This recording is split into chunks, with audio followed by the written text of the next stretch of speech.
Formation continue au profit des enseignants. Enseignants de qualité aux qualités des enseignants. Formation continue pour une meilleure éducation. L'apprentissage n'a pas de fin pour un bon enseignant. Bikamwakotangisa ekokipe kopesa mokulu soki oyebite mateya oyo yasika. Atepe akala okokipe kobongisa yango nakolanda ka formation continue. Formation continue. Le ministère de l'enseignement primaire, secondaire et professionnel, avec l'appui de ses partenaires techniques et financiers, a élaboré la stratégie sectorielle de l'éducation et de la formation 2016-2025, ayant comme finalité l'amélioration de la qualité de l'enseignement en République démocratique du Congo. Parmi les innovations apportées dans cette stratégie et dans la loi cadre de l'enseignement national, figure l'utilisation de nouvelles technologies de l'information et des communications dans le système éducatif congolais, facilitant ainsi les activités de formation continue à distance des enseignants. C'est dans ce cadre que le projet IFADEM a installé des centres numériques dans quelques provinces éducationnelles du pays, en vue de renforcer les capacités des enseignants, des inspecteurs et des conseillers d'enseignement grâce aux différentes ressources éducatives et aux modules de formation numérisés. La direction des programmes scolaires et matériels didactiques vous propose les activités pédagogiques menées au centre numérique du projet IFADEM à Kalemi dans la province éducationnelle de Tanganyika 1. Je suis ici au centre numérique juste pour assurer la distribution des kits de formation aux tutorés, c'est-à-dire les chefs d'établissement et les enseignants de mes réseaux de proximité dans le cadre de la formation continue. Bien, cette activité vient aider les enseignants en leur procurant des outils nécessaires pour pouvoir améliorer d'abord leur propre formation, de manière à les utiliser aussi pour parfaire, je dirais, les connaissances qu'ils doivent transmettre aux élèves, surtout en rapport avec l'enseignement de la langue française d'abord, et ensuite de l'utilisation du français comme langue d'enseignement dans les différentes disciplines. Et cette fois-ci, on a pris à partir du degré moyen, des anciens degrés moyens, des anciens du degré terminal, et on va les aider avec des actions sur le terrain.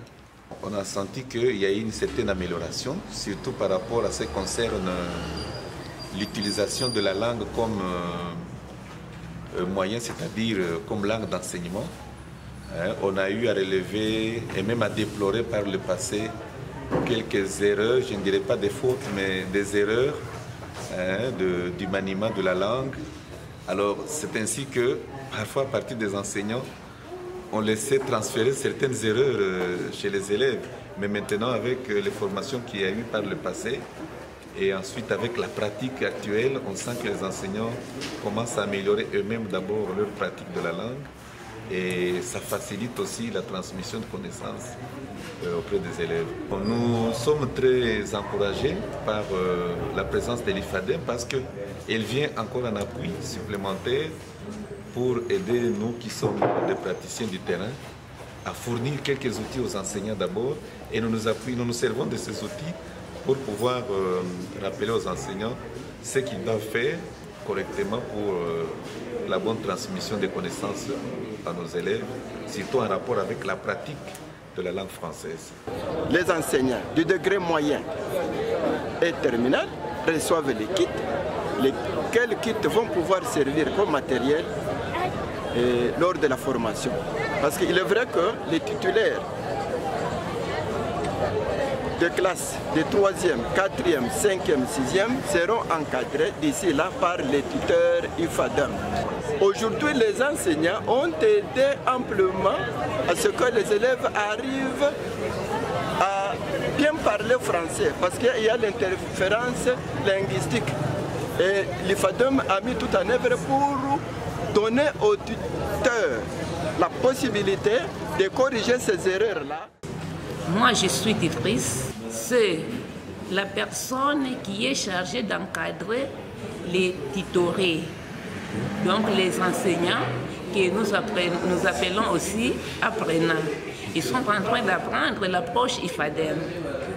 Cette approche, c'est une approche qui vise surtout l'auto-formation. Et à travers cette auto-formation, on vise la qualité de l'enseignement. Oui, que l'enseignant soit à mesure de s'auto-former de lui-même. Alors moi, comme tutrice, je viens pour l'accompagner. En tout cas, nous sommes tellement contents et très contents parce que depuis que l'IFADEM a commencé, nous avions ressenti qu'il y a une évolution. Nos enfants s'expriment bien, ainsi que les enseignants aussi de même. Et nous souhaiterons que ces activités ne se limitent pas ici, que ça soit continuel jusqu'à ce que nos enfants parviennent à être comme les autres qui sont dans des grandes villes, pourquoi pas ceux qui sont en Europe. Un réseau de proximité, c'est un regroupement de 4 écoles, 4 à partir de 3 selon la taille de l'école, 3, 4 et 5 écoles. Les activités des réseaux, ce sont des activités contenues dans les livrets, les démarches méthodologiques dans les livrets. Parlons des problèmes pédagogiques, purement pédagogiques. L'IFADEM est encouragé. Ça d'abord ajouté à moi la façon de parler, le français standard. Ça a amélioré beaucoup de choses. Des choses qu'on croit. Il y a donc dans notre français congolais, vous pouvez penser que ce que vous dites c'est la réalité. Or ça signifie autre chose en français standard. L'intérêt de l'IFADEM, je peux le dire personnellement, me donne le goût d'être enseignant, mais le goût de former les enfants pour que les enfants arrivent au niveau de s'exprimer bien en français comme en Europe, comme à Kinshasa et Kalemi doit être moderne. Que je veux dire aux enseignants que quelqu'un qui est appelé pédagogue, c'est avoir beaucoup de formations. Comme l'IFADEM nous forme et nous informe de quoi est-ce qu'il faut faire. Donc je fais appel aux enseignants jeunes. Ne fouillez pas notre métier ici d'enseignement, qu'ils viennent exercer notre métier. Je pense que c'est bon, c'est cool. Au centre numérique ici, c'est juste la distribution des kits aux tuteurs et tutorés. Donc les tuteurs, ce sont les inspecteurs qui forment les chefs d'établissement et enseignants dans les écoles. Il y a des kits qui sont venus qu'on doit distribuer dans chaque école dans le cadre de l'IFADEM. Formation continue au profit des enseignants, enseignants de qualité aux qualités des enseignants. Formation continue pour une meilleure éducation. L'apprentissage n'a pas de fin pour un bon enseignant. Bikamako tangisa eko kipe kopesa mokulu soki oyebite mate